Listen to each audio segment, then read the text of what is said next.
जयपुर से बड़ी खबर। एसआई भर्ती 2021 रद्द होने के फैसले के खिलाफ रविवार को चयनित अभ्यर्थियों ने परिजनों के साथ राजधानी जयपुर में जोरदार प्रदर्शन किया। अभ्यर्थियों के हाथों में तख्तियां थीं, जिन पर लिखा था, ईमानदारों को न्याय दो, दोषियों को सजा दो, न्याय नहीं तो इच्छा मृत्यु होने दो और भर्ती रद्द करना समाधान नहीं, जांच कर दोषियों को सजा देना ही समाधान है। परिजनों ने कहा कि उन्होंने अपने बच्चों को ईमानदारी से पढ़ाया लिखाया और यहाँ तक पहुँचाया, लेकिन सरकार और कोर्ट का यह फैसला उनके परिवारों को बर्बादी की ओर धकेल रहा है। उनका कहना है, जो दोषी हैं उन्हें सजा मिले, लेकिन निर्दोष अभ्यर्थियों की नौकरी बरकरार रखी जाए। वहीं चयनित अभ्यर्थियों ने भी साफ कहा कि उन्होंने पूरी ईमानदारी से परीक्षा दी है और मेहनत के दम पर यह नौकरी पाई है। उनका कहना है कि हमें जांच पर कोई आपत्ति नहीं, लेकिन निर्दोषों को सजा न दी जाए। जो दोषी है उसे कड़ी सजा मिले, हम उसका समर्थन करते हैं। अभ्यर्थियों ने सरकार से मांग की है कि गुनहगारों की पहचान कर उनके खिलाफ सख्त कार्रवाई की जाए, लेकिन ईमानदार और मेहनती उम्मीदवारों का भविष्य सुरक्षित रखा जाए। एसआई भर्ती को लेकर लगातार जो विवाद हो रहा था, एक तरफ कोर्ट का आदेश आने के बाद में लगातार जो विरोध बना है, अब परिवार समेत जो भर्ती जो थे वो अब परिवार समेत ये शहीद स्मारक पे धरने पर बैठ चुके हैं और परिवार का जो हाल है और जो दुख है वो साफ साफ देखा जा सकता है। कहाँ से हुआ?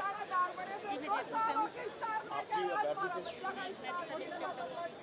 तो क्या है परिवार समेत आप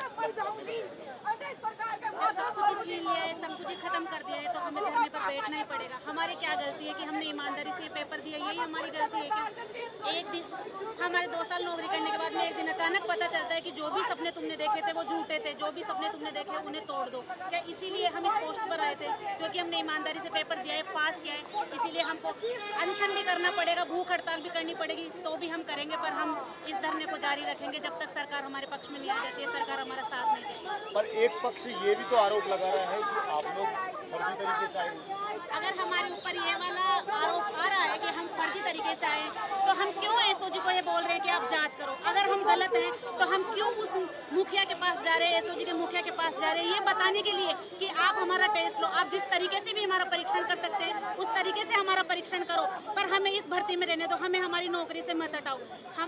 हमारा एक प्रतिनिधिमंडल एसओजी के मुखिया के पास गया, हमने ये रिक्वेस्ट की कि आप लोग हमारा नार्को टेस्ट, पॉलीग्राफ टेस्ट, जैसा भी टेस्ट करना चाहते हो वैसा टेस्ट करो, पर हम जो लोग भी ईमानदारी से आए हैं उन लोगों को इस नौकरी में रहने दो।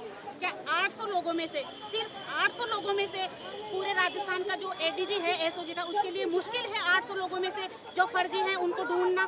जो फर्जी थे वो जा रहे हैं और हम नहीं चाहते कि जांच जारी रहे और वो फर्जी निकलते रहे, पर क्योंकि हम फर्जी नहीं है तो हमें ये सब करना पड़ेगा। और हम आपके माध्यम से ही बताना चाहते हैं, हम आपके माध्यम से रिक्वेस्ट करना चाहते हैं कि सरकार जिस प्रकार से हमारे साथ सिंगल बेंच में खड़ी थी, हमारे साथ डीबी में जाए और मजबूती से हमारे साथ खड़े रहे, वरना जिस प्रकार से आप देख रहे हैं हालत इतनी खराब हो चुकी है परिवारों की, हम हमारे घर वालों से नजरें नहीं मिला पा रहे। हम हमारे घर वालों से क्यों नहीं नजरें मिला पा रहे? कौन कौन आया है यहाँ परिवार में आपके? यहाँ पर मेरे भाई, मेरे पापा, मेरी भाभी, मेरे घर से 10 लोग आए हुए हैं। ये मेरे पिताजी हैं। क्या नाम है साहब आपका? बाबूलाल है सर। क्या लग रहा है पूरी जिंदगी बच्चे को पढ़ाया और आज ये दिन देखना पड़ रहा है? ये गलती है। वैसे हमने काफ़ी मतलब 2 बड़ी कोचिंग भी करवाई है, इसमें करीब 5 साल लग गए। ये बात है, तो ये न्याय होना चाहिए। और जो भी अगर को दोषी बच्चा अगर आपको नजर आवे गवर्नमेंट को, तो उनको मतलब सजा दो, पर निर्दोषों के साथ अन्याय नहीं होना चाहिए। कहीं ना कहीं जांच की जो मांग उठ रही है, इनका भी एक आरोप है कि अगर जांच में हम साबित गलत होते हैं तो हमें जो सजा कानून देगा वो तैयार है, पर इस पे जो स्पष्ट जांच है वो की जाए और हमारी नौकरी को यथायथ रखा जाए और चालू रखा जाए। क्या नाम है? सचिन की माँ बोल रही हूँ, मैं खिड़ावा से आई।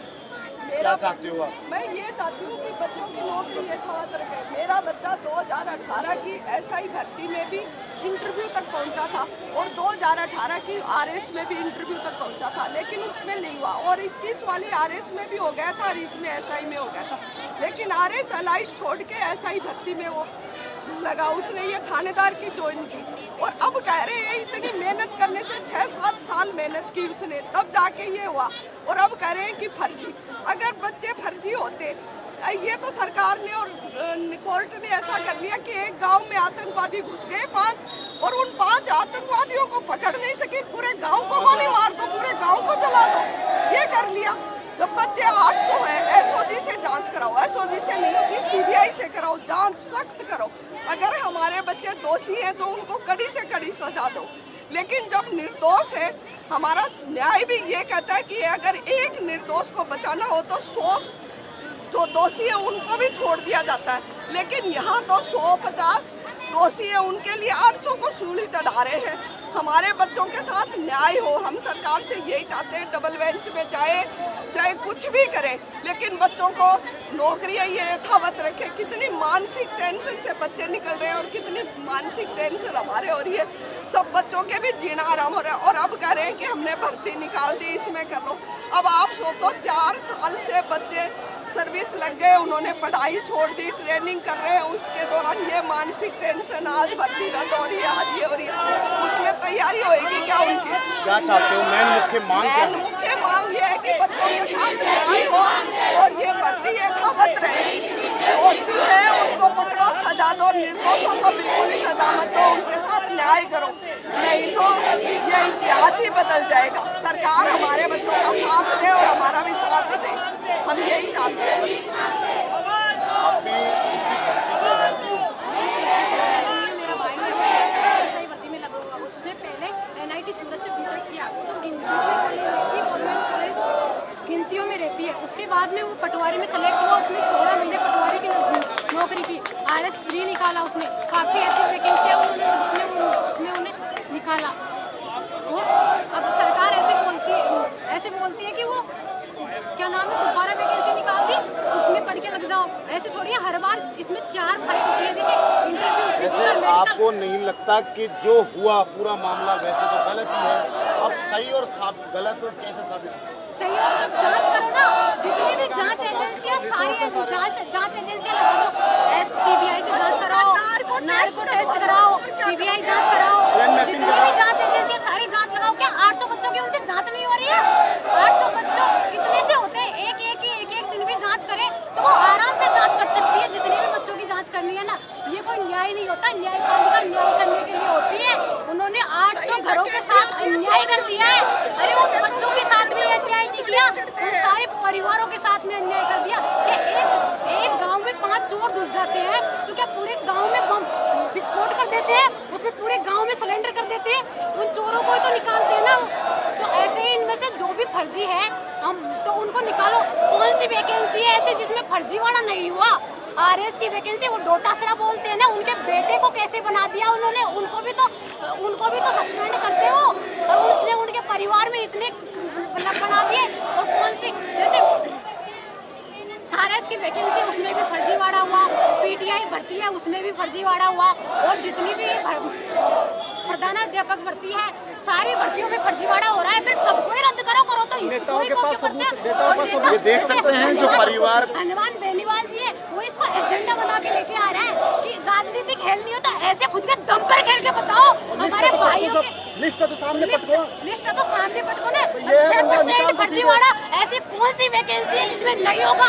ये क्या गारंटी दे देंगे दोबारा ऐसा ही करवाएंगे, उसमें भी नहीं होगा तो फिर वापस हमारा तो भविष्य, हमने तो उसको देख के मोटिवेट हो 2 साल रख के रद्द कर दी, 2 साल रखी सर्विस रद्द कर दी, आगे फिर यही काम होएगा करिए। और आगे रोक देगी क्या सरकार फर्जीवाड़ा? ये फर्जीवाड़ा रोक नहीं सकती सरकार। ये देख सकते हैं कि लगातार जो विरोध है परिवारों का वो बढ़ता जा रहा है और कहीं ना कहीं स्पष्ट जांच की मांग उठ रही है, लेकिन लगातार कई बड़े नेताओं के बेटों के भी नाम आए हैं पर शायद उन पे जांच नहीं हो पाई है। ये परिवार का आरोप है, लगातार बनता जा रहा है। और आपको मैं दिखाना चाहूँगा, हमारे पीछे कैमरामैन सहयोगी से कहूँगा कि जो विरोध है ये परिवार के साथ पूरे परिवार यहाँ धरने पर बैठ चुके हैं। जो लगातार जो विरोध है वो लगातार परिवार के साथ लंबा संघर्ष होने जा रहा है, क्योंकि जो देखा जा रहा है। क्या नाम है? मोहित कुमार मेरा नाम है। और मैं आपने एग्जाम दिया? मैंने एग्जाम नहीं दिया। मेरे एग्ज़ाम देने का आपकी बात भी मैं एग्ज़ाम नहीं दे रहा, पर मैं ये जानना चाहता हूँ, मेरी अभी 20 साल मेरी एज हुई है। मैं जयपुर की सबसे बड़ी कोचिंग, आपकी सबसे मानने वाली कोचिंग ये जयपुर स्प्रिंग बोर्ड से मैं कोचिंग कर रहा हूँ। PSI बैच मेरा नंबर 5 है। और जो पढ़ने वाले स्टूडेंट थे, जो वहाँ पे पढ़ने वाले स्टूडेंट है, वो आज भी नहीं हुआ। वो उस दिन धरने में ना, जिस दिन बेनीवाल ने धरना दिया था, उस दिन कोई धरने प्रदर्शन में वहाँ पे कोई गए नहीं हुए थे। और जो पढ़ने वाले बच्चे थे वो वहाँ भी पढ़ रहे थे और आज भी वो पढ़ रहे हैं, आज भी वो पढ़ेंगे। और जो ये SI भर्ती को जैसे सरकार ने रद्द करके जो 800 परिवार के साथ अन्याय किया है, इसका मेरे को न्याय कौन देगा, ये बताओ सुप्रीम कोर्ट ने। 2 बड़े राजस्थान के नेता इस पूरे मामले पे आंदोलन किया और आज ये आंदोलन शायद ये भर्ती होने की वजह से रुकी। करोड़ीलाल मीणा और हनुमान बेनीवाल। करोड़ीलाल मीणा हमारे माननीय नेता है। करोड़ीलाल मीणा जी से मैं माननीय नेता है, उनसे खूब मैं मिला हुआ हूँ, अच्छे से हमारे क्षेत्र के नेता है। बट मैं उनसे ये बात कहना चाहता हूँ कि जो SI भर्ती रद्द की है, आपकी सरकार है, तो इस टाइम पे आप बता दो कि अगली वैकेंसी आएगी और 5 साल बाद में आप रिटायर करने के बाद इन बच्चों को वापस नौकरी दे दोगे, तो मैं इस बात को शांति नहीं देता हूँ। और अगली बात को अगली वैकेंसी जो भी आ रही है उसको वो अच्छे से करा लेंगे, जो भी वैकेंसी आ रही है उसको अच्छे से करा लेंगे। इसकी सरकार की क्या गारंटी है। बेनीवाल जी ने अपने नागौर का बैंक वोट भर लिया। जो भी उनके साथ वहाँ पे आए हुए थे परिजन, वहाँ पे उनपे आए थे, हरियाणा से लोग भरा के वहाँ पे लोगों को बेला किया जा रहा है। हमारी कोचिंग के बंदे कोई नहीं गए वहाँ पे, जो पढ़ने वाले बंदे थे हरियाणा से लोग बुला के वहाँ पे बेनीवाल जी ने धरना धुला की थी, भीड़ इकट्ठी करती, पैसों से कोई भी भीड़ इकट्ठी करती। आज इनके पास किसान लोग हैं, जो जमीन स्तर के लोग हैं, इनके साथ कोई नेता क्यों नहीं आया? क्योंकि इनका बैंक बोर्ड नहीं है, इनके पास पैसे नहीं है, इनके पास मतलब सपोर्ट नहीं है। इसके कारण यहाँ पे लोग नहीं आ रहे। मैं एक्सपीरियंस हूँ, मेरे को 5 साल बाद में रद्द कर दिया। मेरे पापा एडी से चोट मेरा माथे पे वो कर करके पैसा ले लेके 1-1 रुपए लेके मेरे को भेज रहे।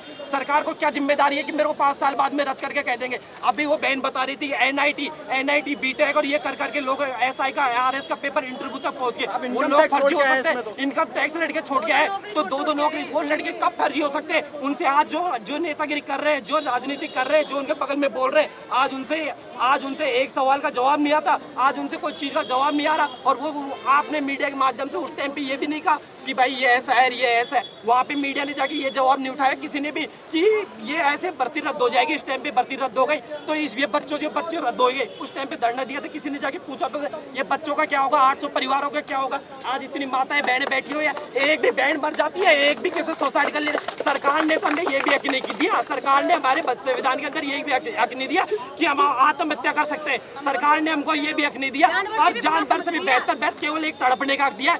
आज इतने परिवार बैठे, एक माता बहन मर जाए, कोई भी लग जाए, भूखे परिवार 4 दिन से बैठे हुए, जो एक्सपीरियंट है, जो तैयारी कर रहे हैं 5 साल बाद में क्या तैयारी है, वहाँ पे जाके ट्रेनिंग करके कोई आना कोई वो नहीं है। इतने चुनाव हुए, अभी इतना धरना प्रदर्शन हुआ, अभी जो पुलवामा की लड़ाई हुई, इन बहनों ने, इन भाइयों ने, सबने एक सारी रात इन्होंने रक्षा की। एक जगह इनको हर बॉर्डर पे आपने चेक इन बोर्ड पे इनको देखा। 3 साल उनको नौकरी कराने के बाद आप कह दिया कि निरस्त कर दिया। और ये क्या बात है, निरस्त करके हमको भी निरस्त कर देंगे, हम आज से तैयारी छोड़ देते हैं और लोकतंत्र को मानने छोड़ देते हैं। इसका मतलब ये लोकतंत्र का मतलब क्या हुआ, ये बता दो मेरे को। क्या होना चाहिए? न्याय होना चाहिए। एसओसी क्या ये कर दो। चलो सरकार ये कहती है, एसओसी को निरस्त कर दो, अधिकारियों को निरस्त कर दो, उन पे निरस्त कर दो, अधिकारियों को निरस्त कर दो, CBI के खिलाफ सबको निरस्त करके न्याय देने के बाद क्या है, सरकार क्या चाहती है? वोट बैंक 5 साल बाद में देखना सरकार बदल जाएगी और वो अभी सचिन पायलट जाएंगे, नए नेता आएंगे। मैं हूँ यहाँ के सबसे युवा नेता और सबसे जाने माने नेता, खुद सोशल मीडिया में रविंद्र सिंह भाटी से कहना चाहता हूँ कि इन पे मीडिया पे इन परिवारों को आकर उनको सहायता करके अपनी बात को शांति न दे। उनको जो लोग हैं इनको शांति न दे, वो विपक्ष के नेता है, वो किसी पार्टी के नेता नहीं है। कौन आएगा इनके साथ, मेरे को ये बता दो सरकार को और उनसे इंटरव्यू लो ना। तो मैं आपके माध्यम से कहना चाहता हूँ, करोड़ीलाल मीणा और हनुमान बेनीवाल, इन परिवारों को मरने के बाद और या फिर जीवित रहने के बाद इन परिवारों को, किसान को कोई न्याय दे देगा तो मैं उसका जोर रहूंगा। कोई न्याय दे दे तो बता दो। ये देख सकते हैं जो परिवारों की मांग है वो शायद अब आंदोलन की ओर बड़े रुख कर चुकी है। अब देखना ये होगा कि सरकार इस पर क्या एक्शन लेती है और क्या फैसला सरकार का होगा। घनश्याम मिश्रा के साथ